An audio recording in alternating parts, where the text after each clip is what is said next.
There's evidence everywhere that women don't understand and will never understand how men process data.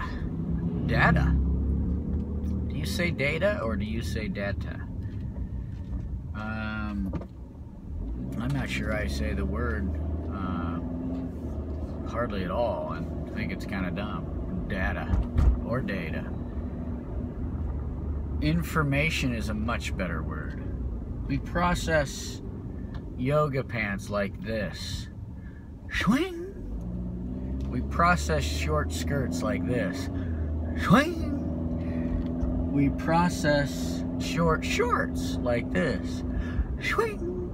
We process classy dresses like this. Shawing.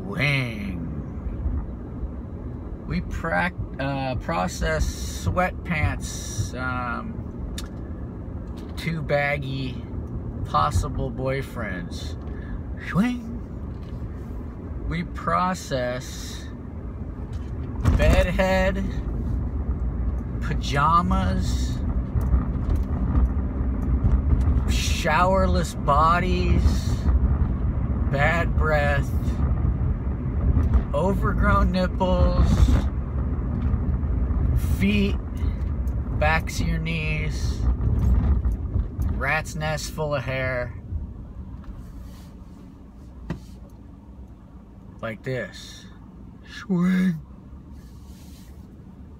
What we don't necessarily get a huge rise out of is skinny, boring, flat-chested runway models.